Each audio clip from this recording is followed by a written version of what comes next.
2 Maccabees chapter 4. The previously mentioned Simon, who informed about the money in his homeland, spoke evil things against Onias, claiming it was Onias himself who terrified Heliodorus and created the calamity. Simon dared to say that Onias, the man who was the benefactor of the city, the protector of his fellow countrymen, and a zealot for the laws, plotted the whole matter. But when Simon's hatred progressed to the point that even murders were committed by those he approved, Onias realized the danger of Simon's love of strife, and that Apollonius, son of Menesthius and governor of Coele-Syria and Phoenicia, was even intensifying Simon's malice. So he went to the king, not to accuse his fellow citizens, but to look out for the common good, both public and private. For he saw that without the king's attention, matters could not reach a peaceful settlement, and that Simon would not cease from his fury. When Seleucus died and Antiochus, also called Epiphanes, succeeded to the kingdom, Jason, the brother of Onias, obtained the high priesthood by corruption. For through a petition he promised the king 360 talents of silver, and from another source of revenue 80 talents. In addition to this, he promised to pay 150 more if the king gave him permission to establish a gymnasium as a place for training young men and for enrolling the men of Jerusalem as citizens of Antioch. When the king assented and Jason seized the high priesthood, he at once changed his countrymen over to the Greek way of life. He set aside the royal benefits to the Jews brought about through John, the father of Euphylemus, the ambassador who established friendship and alliance with the Romans. He also renounced and destroyed conformity to the laws and created a new civic life contrary to the customs. For he eagerly founded a gymnasium under the citadel itself and persuaded the most noble of the young men to wear the Greek cap. So there was the fullest expression of Hellenization and the adoption of foreign customs, because of the surpassing wickedness of Jason, who was ungodly and not a true high priest. Therefore, the priests were no longer eager to serve at the altar, but they despised the temple and neglected the sacrifices. Instead, they hastened to take part in the unlawful proceedings in the wrestling school after the invitation to the discus. They counted the honors of their fathers as nothing, but regarded Greek honors as the best. For this reason, difficult circumstances overtook them, and those whose way of life they admired and wished altogether to assimilate became their enemies and punished them. For to act in an ungodly way against the divine laws is no light thing. But the following events will make this clear. When the quadrennial games were being held at Tyre and the king was present, the vile Jason sent ambassadors, since they were Antiochian citizens from Jerusalem, to carry 300 silver drachmas for a sacrifice to Hercules. Those who carried the money, however, considered it inappropriate and best not to use the money for sacrifice, but to expend it for another purpose.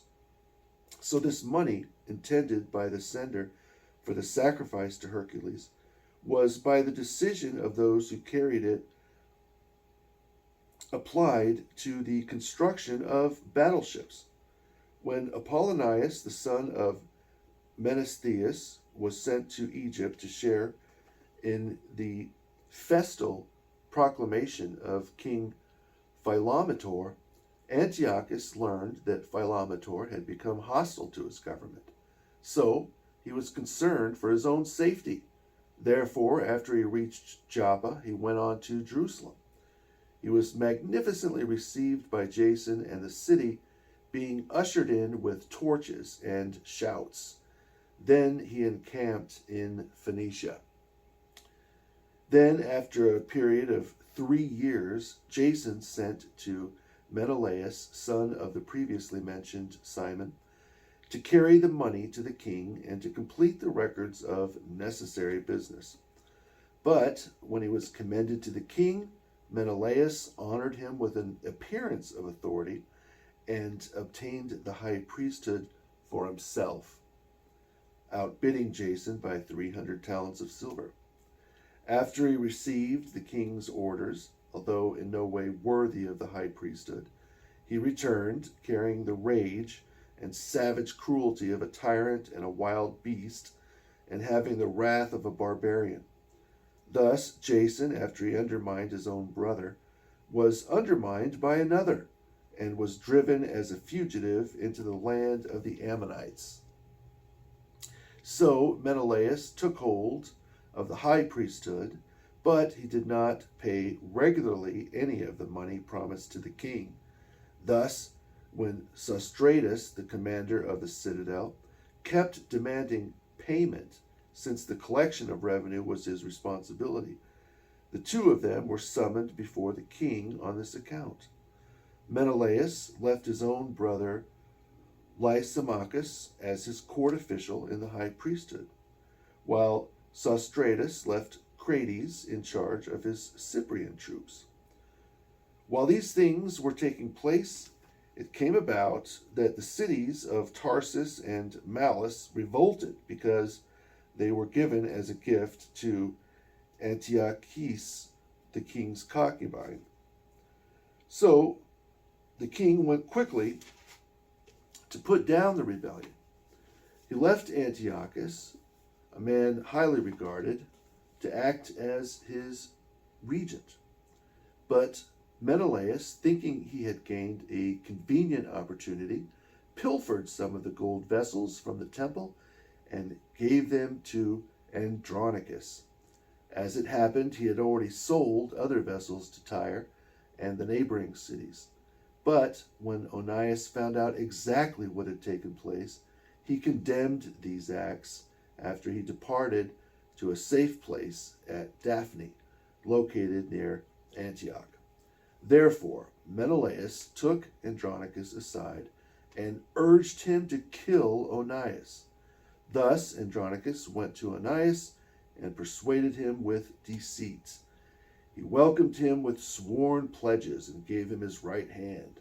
Although Onias was suspicious, Andronicus persuaded him to come out of his place of sanctuary.